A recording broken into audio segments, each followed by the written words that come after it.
Hey, it's Bill. You're tuned into the Pennsylvania Rock Show, episode number 741. At the top of the show, we heard a very odd intro song because normally, being named the Pennsylvania Rock Show, I'm going to play as many songs from Pennsylvania as I can. This one is a Get Out of Town song, but it's kind of fitting with my guest tonight. It was Duncan Coker, and the title of the song was Nashville Dream.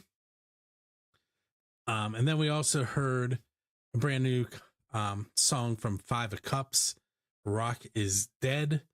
For those of you that were here for that episode quite a while ago, the Five of Cups, I don't know, like solo artist, he plays everything. Anyway, he and I have a shared teaching experience, so that's a cool link. But I do want to mention we're coming at you from musicfrom412.com, buildascene.com, xrpradio.co.uk in Scotland, roodaroo.radio.com out of Texas and Florida, Texas and California, megarockradio.net and 107.1 WKFGD St. Louis, Missouri. And with all of that, who am I forgetting? Oh, always going to mention firstangelmedia.com as well. So this is episode 741. With me tonight is Jared. Is it Grease? Have I been saying it wrong? No, you've been saying it right, man. Grease, just like the country. Okay. Just like the country. So Jared, formerly of this parish. There, now I sound sound like Mark Madden. So I kind of threw in the show notes that you were in the band Hybrid. Yes, sir. This would be the late 90s. Early 2000s, actually. Yeah, early 2000s. Yep. It all kind of blends together at this point. Yeah, it does. It's hard to believe that it's been over 20 years, actually. Yeah. So yeah. We just celebrated 20 years of the PA Rock Show 2 weeks ago. Oh wow. So I've told this story before, but I've been to Purple's exactly one time, and you were playing guitar, and okay, they were trying out singers. Are you remembering this? Yes, sir. Yep.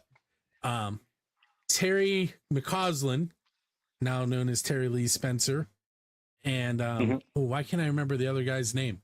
It's terrible. Brian Lasky. There you go. Yeah. Yep. I couldn't remember the last name, but I remembered the first name. And that was the Terry ultimately being chosen and Brian moving on and playing in various other bands that have all been featured here as well. Yeah. But that was a different night for me because I was standing with Tim Henry, who I'm sure we're going to talk about later at some point. Oh, of course. Of course. And he and I were helping make the decision on who was coming in. And I don't know how I got involved in that and how much say I really had, but, but I was asked. I'm sure I was just being nice. Hey, that's all cool.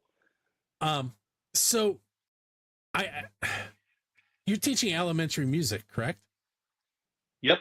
Yes, I am. Now, is that what brought the move on, or were you headed there for the Nashville Dream, as Duncan Coker was singing earlier?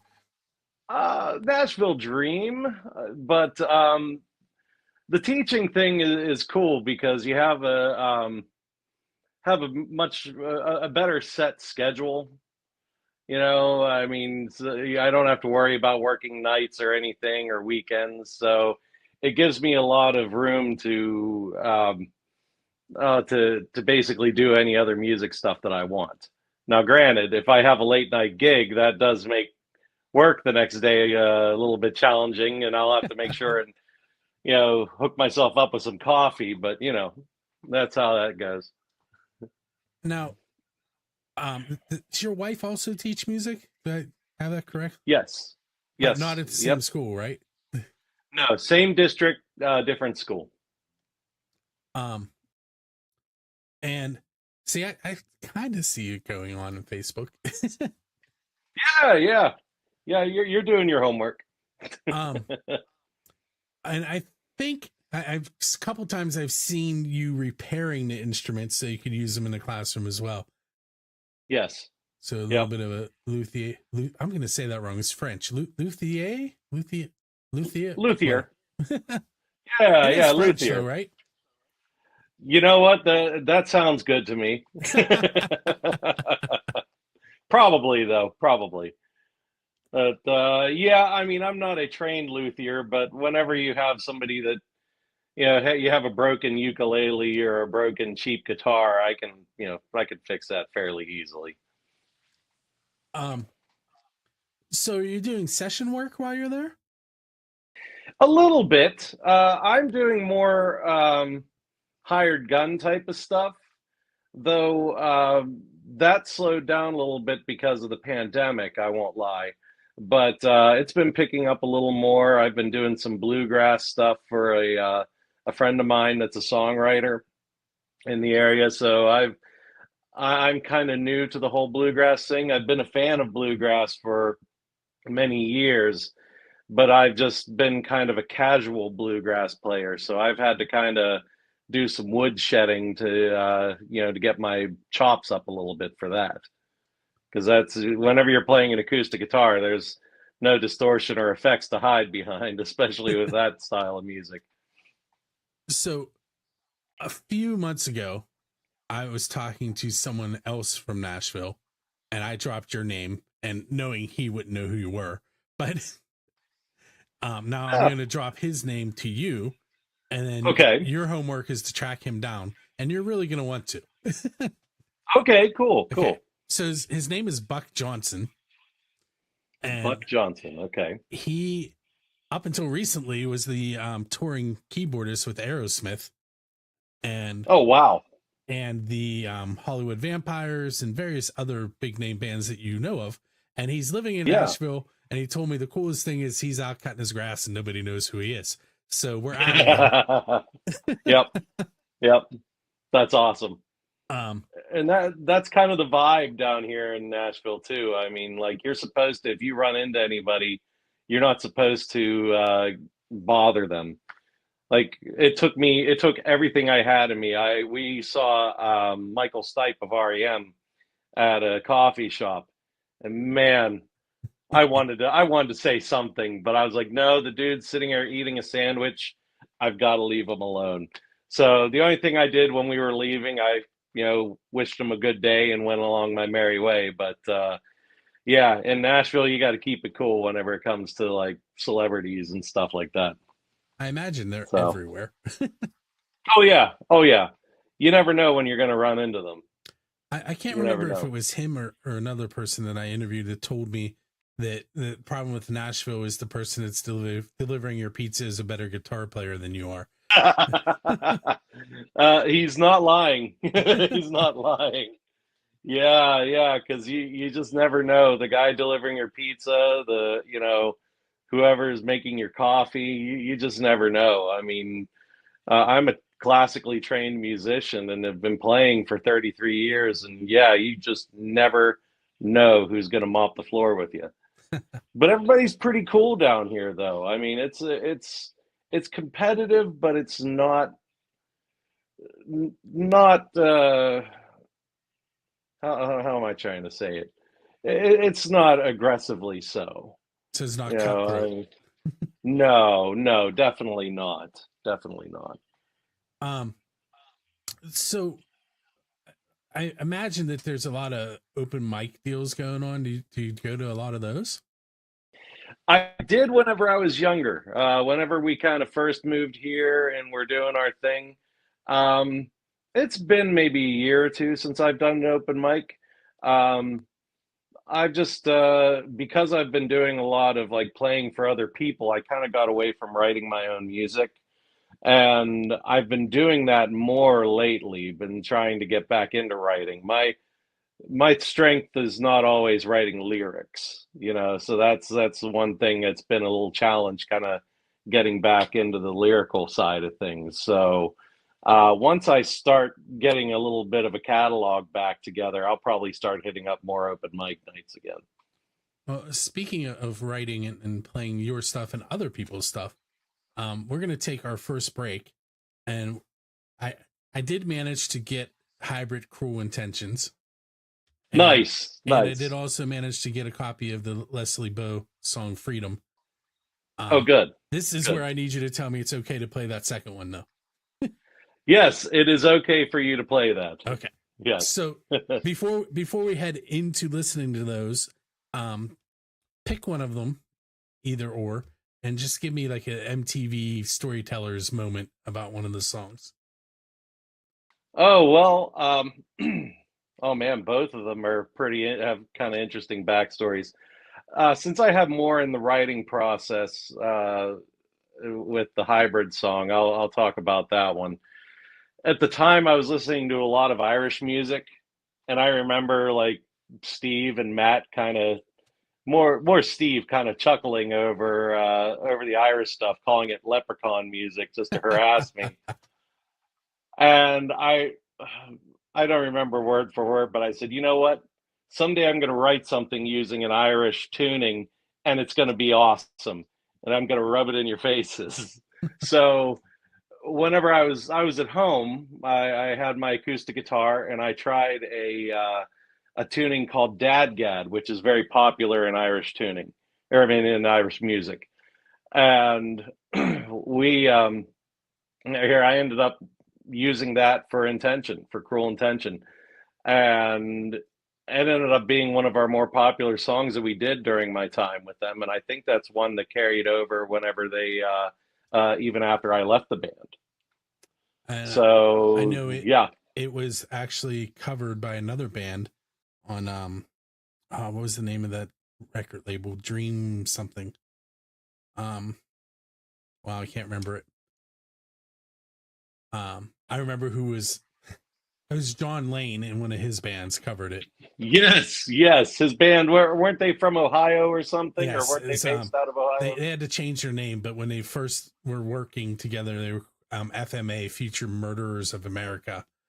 And, oh, okay. Yeah. Changed it to, I think, Full Motion Animation, maybe?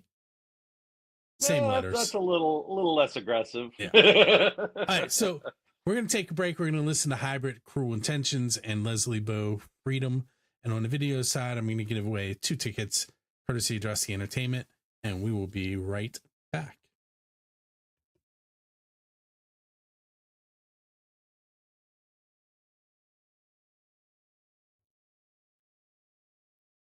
What's up, everyone? It is Bill from BuildAScene.com and music from 412.com with your weekly Dressy Entertainment concert ticket giveaway update. We have 2 tickets for each of these shows. We have Mushroom Head with Upon a Burning Body, plus There Is No Us, Mind Incision of Preserving, Trace Lads at the Craft House, Samantha Fish, Rough Records with Canned Heat, Bernard Allison, Mitch Ryder, Galia Volt at Carnegie of Homestead, Nelson with Xander Damos, Post Traumatic at Jurgles, Yngve Malmsteen at the Oaks Theater, Exodus with Havoc, Candy, and Dead Heat at Preserving, Justin Fabus with the Borstal Boys at Craft House Stage and Grill, the Almond Betts Family Revival at the Palace Theater, and the House Rockers Holiday Extravaganza featuring Joe Grushecki and the House Rockers, and a reunion of the Iron City House Rockers at the Craft House. For more information, head to musicfrom412.com/contests.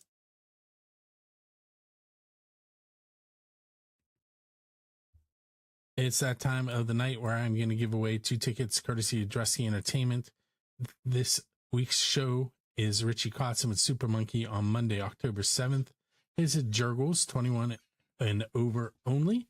Early entry is 5 p.m., doors are 6 p.m., 8 p.m. is show time. To win 2 tickets to this or any of the shows that were mentioned just a moment ago, go to musicfrom412.com/contest.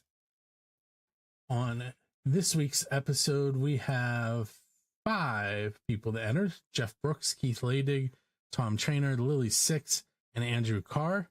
I put all of their names on there multiple times. I'm going to shuffle it 2 times as always, and then I'm going to hit the spin, and we're going to find out who's winning those tickets tonight. And tonight's winner for the Richie Kotzen tickets is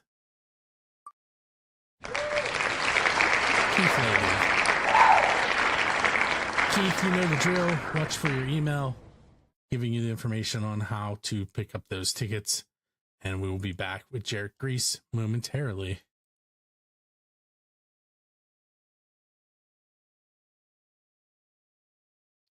Hey, it's Bill. We are back for segment number 2 with Jarrett Grease. Right before the break, he told us a little bit about the song Cruel Intentions and said that the other song we were playing that he was involved with also had a cool story. So we're going to let him talk about that too. You just heard it as well as Leslie Bowe's Freedom. And I'm going to be quiet for a little bit. Yeah, Leslie, I met him through a mutual friend. Leslie needed a guitar player for this gig at South Park Amphitheater, and I got to play the gig with him. There were several thousand people there. Really cool vibe, and then just became real good friends with Leslie. And he was living in Pittsburgh at the time, and he asked me to do some recording for him. So I played bass and guitar on the album that Freedom was on.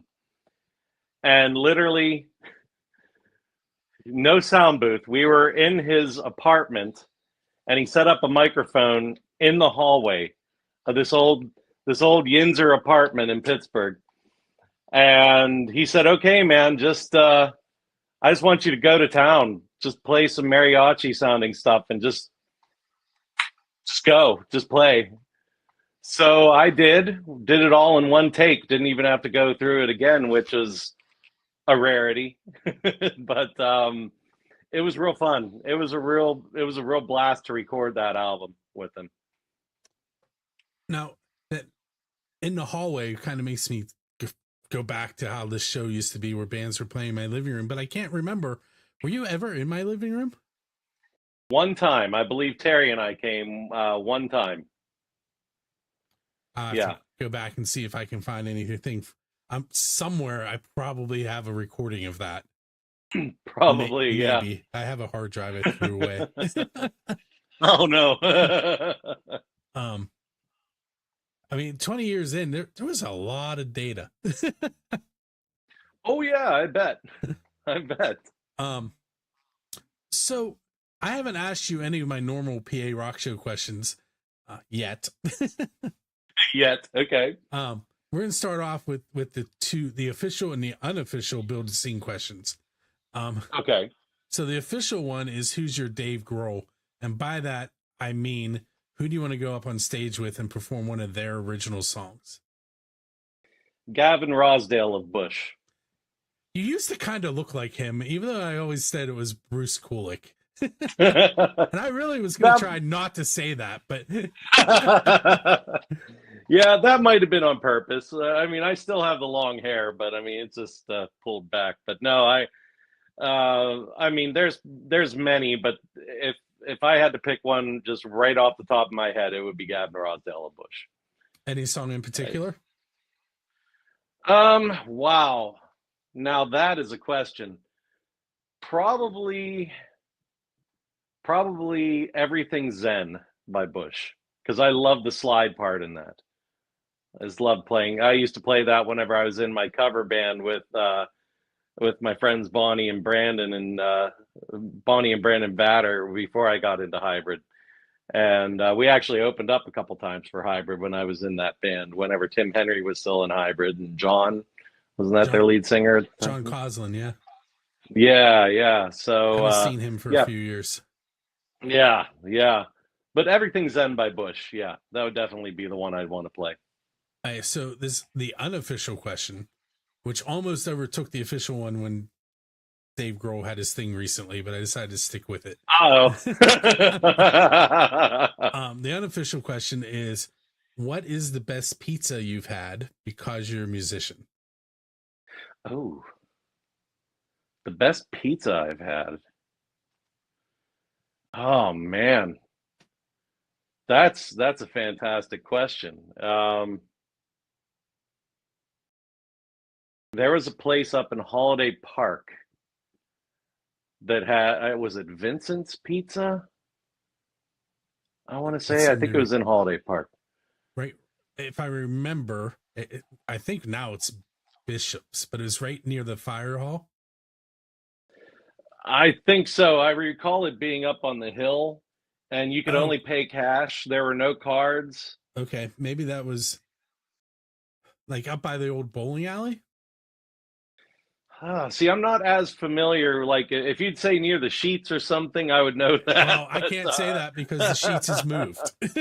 Yes, yes, it has. It has. But no, I just recall it being on the right, like whenever I'm heading from like Salzburg into the Pittsburgh area, and I remember it being up on the hill, and I want to say it was Vincent's or something like that. Yeah, yeah. I keep telling guests that my ultimate goal is at some point I'm going to go back and re-listen to all these, and I'm going to try all the pizza places that are still open. But Yeah, that's not really going to happen. But it's a good story. Hey, it's a good thought, and a good challenge. So what give me a favorite venue in the Pittsburgh area and a favorite venue in the Nashville area. Man, if I could even remember the names of some of these places. Back in the day, I loved Nick's Fat City in Pittsburgh. Loved Nick's Fat City. Going to shows, playing shows. I loved that place. The stage was really high, which was a little bit of a trip. But yeah, that one was really good. And as far as Nashville goes, man, there are so many. Probably my favorite one that I've played down here is the Franklin Theater in Franklin, Tennessee. It's kind of like the Casino in Vandergrift, but a little bigger. But I mean, kind of that vibe, just an old theater. I got to play there with a young songwriter down here for a fundraiser, and we actually got to open for Josh Turner, a country singer. And yeah, that's quite a cool venue. Very cool. Okay, so this is a question that I don't know. Yeah, that's all right. How like you keep talking about playing with all these different musicians and doing session work, and how do you get into that? Like I'm assuming there's not like a list of names, but is there a list? No. I mean, I'm sure there is, depending, the higher up you go. No, I ended up a lot of it through friends, just networking, getting to meet people, playing gigs. I have a friend down here, well, several friends down here that for a while there, if somebody needed a band, they would call us up. And, I get a call from my buddy Michael, who's a drummer, and say, hey, man, I have this gig at the Rutledge in a month. Would you be able to play it? And of course, I jump at it. So it's mainly networking and just by knowing people and getting to know people and talking to people. Because everybody plays down here, right? As we discussed earlier, everybody plays. That's why I was like, is there a list? yeah, I'm sure there is somewhere. Maybe each individual person has their own lists. Yes, yeah. How about let's take another break and we'll come back and chat a little bit more if that's cool with you. Absolutely, that'd be great.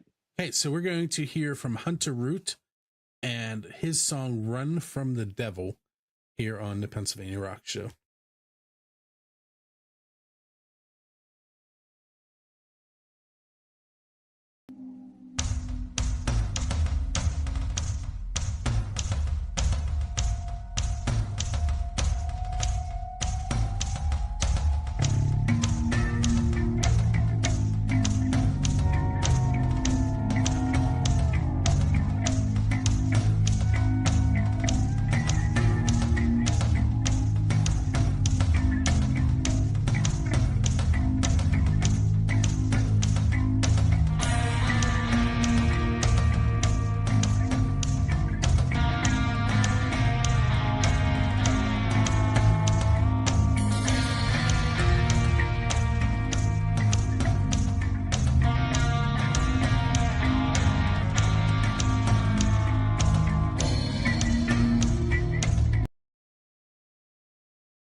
Hey, it's Bill. We're back with segment number 3 on episode 741 of the Pennsylvania Rock Show.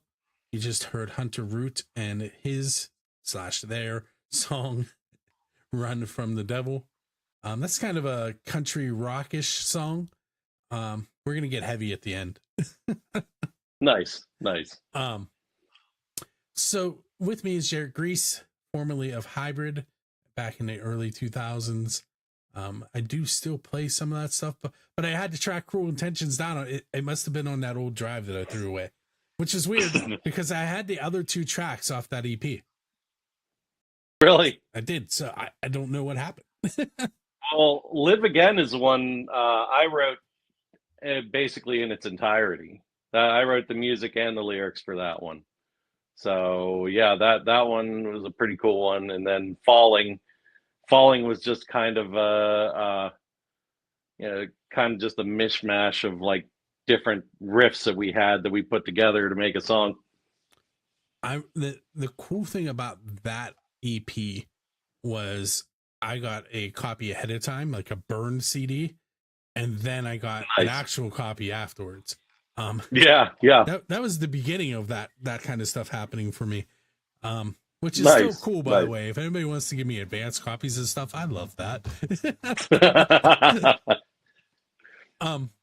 So I told you while we were off the air listening to Hunter Root that I was going to ask you about your gear, and seems to be quite a few guitars behind you. A little bit. I have a few. I have a few. So,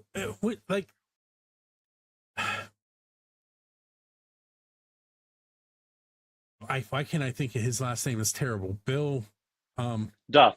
Thank you. Bill Duff also had a bazillion guitars. Yes, he did. He my collection is a very modest collection compared to what my man Bill had.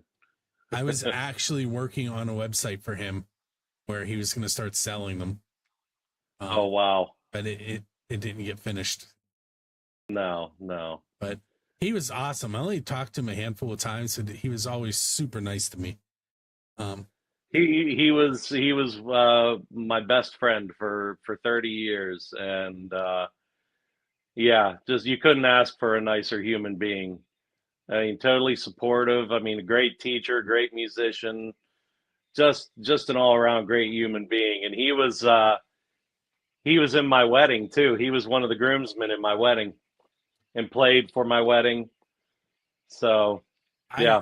I started a rock show right at the same time ish that I started teaching. Okay. I started teaching it at the end of 2000, and by 2004 I was working full time. So between 2000 and 2004, I was subbing at Apollo Ridge, and I walked the class. Oh, nice. Walked the class down to music, and it was him, and I had never really. I'm like, aren't you Bill Duff? And that was really the first conversation I ever had with him. Yeah. And you were asking about guitars and stuff, and yes, I actually have this guitar here. Is a guitar, a Telecaster that Bill put together before he passed away, and I love all my guitars, but it's become my go-to for a lot of reasons. It's just, I mean, for Bill to put it together and use the parts that he did, you knew it was going to be one of his players, and just the fact that it's special because it was put together by him, because he was a trained luthier. So that begs the question: when you're playing that guitar, do you have to wear black and white checkered shoes? No, but I do have a pair. Thanks to my friend Bonnie. But I do have a pair. But I have high arches, so they don't do too well for me. I told Bill, I was like, I don't know how you could do this. I saw him at Sheetz in New Kensington one time, and I was stopping for gas, and 2 hours later I was going back to where I was headed. We stood in the parking lot and just talked music for 2 hours. It was great. Yep, that's it. So he's a perfect segue into the guitars, though. So tell me a little bit about the gear that you have, and maybe what's your what your go-to setup is when you're on stage. Oh man. Well, it depends on the gig. Electric guitar wise, this is a guitar that I've been using forever. This is my Les Paul Honeyburst that I've named Honey, and I've had it since I was a teenager. But it's been on countless recordings and sessions. I used it. It was pretty much the main guitar I used for that hybrid EP.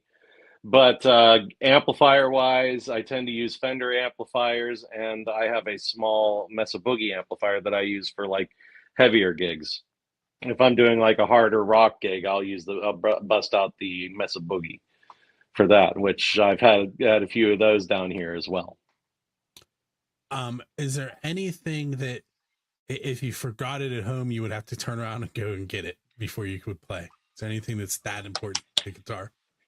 This guitar, yeah, because I mean, I can plug it directly into an amp and not worry about pedals and stuff. But no, this is between this and the Purple Telecaster. They're kind of my go-to electric guitars as of late. And this one, like I said, it's been my go-to since '96. So I'm trying to remember. I saw you and Bill, and I think Tim too, on the same night. oh yes, yeah, down in Salzburg. Yes, and I'm trying to remember the name of the venue. I can see it. I remember parking because it was street parking, and it was a tiny place, and I can't remember the name of it. Point Street Tavern. That's it. And Point Street Tavern. So in my show notes, I mentioned that you do come back here and play shows. And that was the one I had in my head when I was thinking of it. But like, what is it about here that brings you back to play? Well, originally, it was just getting to play with, well, not originally. It's getting to play with friends and getting to have like people that grew up around me be able to come catch me, because it's a little harder to see me down here in Tennessee. It's a little bit of a drive, but it started out, friends of ours own that venue. They own that little tavern, and Bill and I wanted to start playing again whenever I was home. So we got together and threw those gigs together. And there was one time that Bill had double booked himself. I think he was playing, I want to say, for Kataning's musical or something like that in the pit orchestra. So that's whenever Tim Henry started getting involved in some gigs. And then Bonnie, who was my good friend of mine growing up, that played in bands with me and stuff, and she's a percussionist and a singer. So we brought her in. So it's just a good chance to get out and play and have people hear us that otherwise might not get to hear us anymore. And Bonnie lives in Alaska. So, I mean, it's even harder for her to get down here to play. So, but yeah, it's cool. And, getting to play with Tim again, I love playing with Tim. Dude's a powerhouse. For anyone who's not familiar, Tim is the frontman and guitarist of Sour Mash. And if you haven't checked them out, it's sourmash.com, I believe. Yes.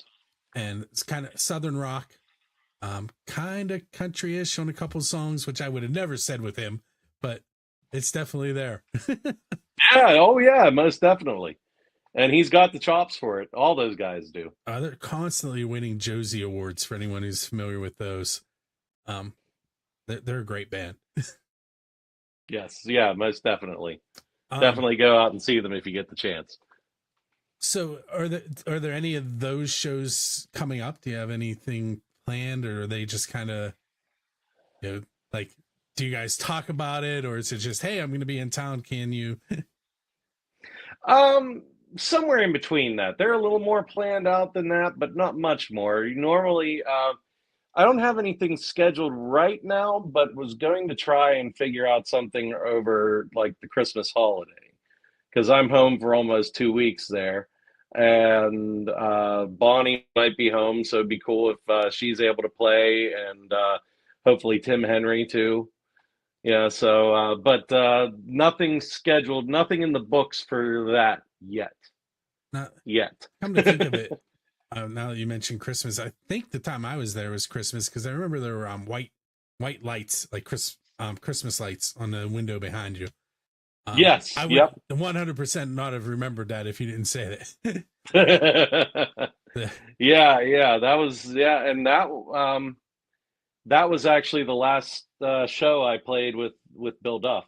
That was the last one I ever got to play with him. So you got to see it, because that was 2019. Because we played with it was Tim and Bill and I, Yep. And then shortly after that, the pandemic hit, and then nothing was going on. Yeah. So that's where the improved videos started happening for this show, because I was not spending 2 hours driving every day to and from school, and I needed something to do. Oh yeah. so I started learning how to do this better. Nice. All right, Jared. So I think we're going to kind of drift off into the evening so that I can get the radio show up and running here shortly. I want to thank you for hanging out with me on episode 741. And thank you for having me. As I told you, we're going to get a little heavier. We're going to listen to the Dematis and their song Crowns, both melodic and guttural vocals from the same female front woman. It's amazing. Nice. And then we're also going to hear from an old friend, Phil Martinelli. He was in, something bomb. Remember Dunmeyer from Dunmeyer Furniture? Yes. Yeah. Phil was in his band. Oh, okay. But he calls himself Rat Bastard. And the song we're going to hear is Let My Demons Run. Nice. So earlier we were running from the devil, and now we're going to let demons run. There we go. And with that said, make sure you join us each and every Monday night on buildascene.com, musicfrom412.com, and xrpradio.co.uk. And then all the stations I mentioned at the beginning of the show, you can listen to various times. And Music from 412, you can watch this starting tonight. You can watch the video on demand on the Roku, and it will also be on the Music from 412 TV network, which is another Roku app. So if you search Music from 412, there are 2 apps on the Roku. Download them both. And with that said, I will see you next week. Thanks for hanging out with us. Those of you that are on Twitch and Kick, thanks for joining us. Make sure you join us at 9 p.m. next week. And anybody who is on Facebook who does not appear up at the top of my screen, so I don't know how many people there are, thanks for hanging out with us as well. And with that said, let's listen to some Dematis and Rat Bastard on our way out.